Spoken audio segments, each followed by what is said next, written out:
आपका हमारी आध्यात्मिक यात्रा में हार्दिक स्वागत है।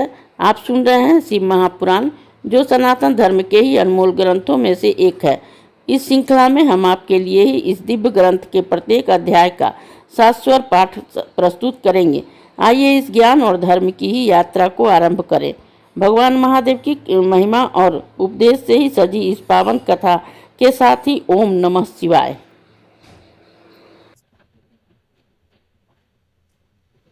नवाध्याय शिव जी द्वारा ही ब्रह्मा विष्णु को उपदेश और उनके विदेश की शांति। ब्रह्मा जी बोले, विष्णु की स्तुति से प्रसन्न हो महेश्वर प्रकट हो गए। उनके 5 मुख, 3 नेत्र, उनके ललाट पर चंद्रमा, सिर पर जटा विराजमान थी और गौरव वर्ण विशाल नेत्र सर्वांग भस्म लपेटे, 10 भुजा वाले नीलकंठ सब भूषणों से भूषित सर्वांग सुंदर मस्तक पर भस्म का कुंड लगाए हुए थे। जब मैंने और विष्णु ने उन्हें देखा तो सुंदर वाणियों से फिर उनकी स्तुति करना आरंभ कर दिया। तब उस करुणाकर महेश ने अपने श्वास से विष्णु जी के लिए ही वेदों का ज्ञान दे दिया। उसी समय उस परमात्मा ने मुझे भी ज्ञान दिया। फिर विष्णु जी ने पूछा कि हे देव, आप किस प्रकार से प्रसन्न होते हैं और किस प्रकार से मैं आपका पूजन और ध्यान करूं जिससे आप बस में हो जावें। हे महादेव जी, हम दोनों की ही आपकी आज्ञा में रत है। कहिए हम क्या करें। हे शंकर जी, हमें सदैव आज्ञा देते रहिए।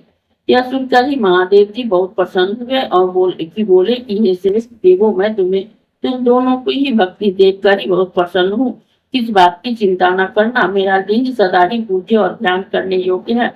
इस समय जैसा दिखाई देता है वैसा ही करना योग्य है। जैसे मैं इस समय लिंग रूप में ही पूजित हुआ हूँ, तुम लोगों का दुख दूर हुआ, उसी प्रकार दुखी प्राणी मुझे लिंग रूप से ही पूजकर अपना दुख दूर कर सकते हैं। कैसे भी दुख हो, मेरे लिंग पूजन से नाश होगा। मैं अनेक प्रकार के फलों और सब मनोरथों को देने वाला हूँ। तुम दोनों भी मेरे दाएं बाएं अंग से उत्पन्न हुए हो। ब्रह्मा दाएं से और तुम बाएं से उत्पन्न हुए हो। मैं तुम दोनों का पर प्रसन्न हूँ। अब तुम मेरे पास की मूर्ति बनाकर ही मेरी सेवा करो, इससे तुम्हें सुख प्राप्त होगा। अब मेरी आज्ञा है कि तुम और ब्रह्मा चराचर का पालन करो। ऐसा कहा उन प्रभु ने हमें अपनी पूजा का वह विधान बतला दिया, जिसके द्वारा पूजित होने पर ही शिव जी अनेक प्रकार के फलों को देते हैं। तब विष्णु जी हाथ जोड़कर विष्णु शिव जी से बोले कि यदि आप हम पर प्रसन्न हैं तो वर देना चाहते हैं तो हमें अपनी अटल भक्ति दीजिए। इसी रूप में हम दोनों की सहायता करें। हे देव, अच्छा हुआ कि आपने प्रकट होकर हम दोनों को शांत किया। ऐसा कहकर विष्णु जी हाथ जोड़कर सिर झुकाए खड़े थे। तब शिव जी बोले कि मैं अगुण भी हूँ और सगुण भी हूँ। इसी से सृष्टि की रक्षा और संहार भी मैं ही करता हूँ, क्योंकि मैं परब्रह्मा निर्विकारी और सच्चिदानंद लक्षण वाला हूँ।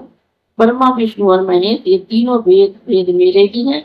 तुमने जो मेरी बहुत स्तुति की है और युद्ध के समय जो रक्षा के हेतु ब्रह्मा जी ने मेरी स्तुति की, मैं उसे सत्य करूंगा, क्योंकि मैं भक्त वत्सल हूँ। तुम्हारे अंग से जो मेरा रूप प्रकट होगा वह रुद्र कहलाएगा और मेरा अंग होने से सामर्थ्य में वह न्यून भी न होगा। जो मैं हूँ वही वह, और हम दोनों की पूजा में कोई भेद न होगा। मेरा वही शिव रूप भी जैसा है वैसा ही रुद्र रूप भी होगा।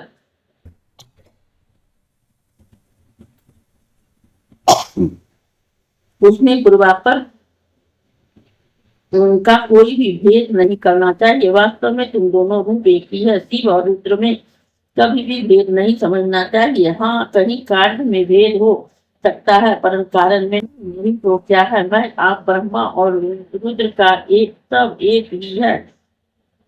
इसमें जो भेद मानेगा उसको बंधन होगा। हे ब्राह्मण, अब मैं एक और गुप्त बात कहता हूँ, सुनो। तुम दोनों प्रकृति से उत्पन्न हो, किंतु यह रुद्र प्रकृति से नहीं उत्पन्न हुए हैं। मैं रुद्र रूप से अपना इच्छा से ही ब्रह्मा के होने से उत्पन्न हुआ हूँ, परंतु मैं सनातन शिव स्वरूप मूलभूत सत्य ज्ञान और अनंत ही हूँ। तो इन तत्वों को जानकर सर्वदा मेरा ही ध्यान करना योग्य है। रुद्र की प्रकृति का तामस गुण जानना चाहिए, क्योंकि वह वैकारिक है, परंतु वास्तव में वह तामस नहीं है। अतः हे ब्राह्मण, अब तुमको यह कहना चाहिए कि तुम सृष्टि के कर्ता बनो, हरि भगवान सृष्टि के पालक बने, और यह जो मेरा अंश रुद्र का है यह लय करने वाला होगा। यह जो उमा नाम वाली परमेश्वर प्रकृति देवी है, इसी की शक्ति वाग देवी अर्थात सरस्वती ब्रह्मा की अर्धांगिनी होगी, और एक दूसरी शक्ति प्रकृति से उत्पन्न होगी, वह लक्ष्मी रूप से ही सर्वदा विष्णु के आश्रय में रहेगी, और वही कभी काली नाम से मेरे अंश को प्राप्त होगी। कार्य सिद्धि के लिए यह ज्योति से प्रकट होगी, और यह दोनों देवियां परम मंगलमय शक्तियां कहलाएगी, जिसका कार्य होगा क्रमशः सृष्टि, स्थिति और संहार। हे विष्णु, तुम मेरी इस मंगलमय प्रकृति के अंश रूप लक्ष्मी को ग्रहण कर सारे कार्य करो, और हे ब्राह्मण, तुम वाणी देवी को ग्रहण कर मेरी आज्ञा से ही सृष्टि का कार्य करो, और यह जो मेरी क्रिया काली है इसका आश्रय कर मैं रुद्र रूप में ही प्रलय के कार्य करूंगा, जिसमें चारों वर्ण वाले लोक की रचना होगी। इसके अतिरिक्त तुम और भी नाना प्रकार के कार्य करके सुख को प्राप्त करो, जिसमें ज्ञान विज्ञान से युक्त लोगों का हित होवे। मेरे हृदय में विष्णु और विष्णु के हृदय में मैं स्थित हूँ।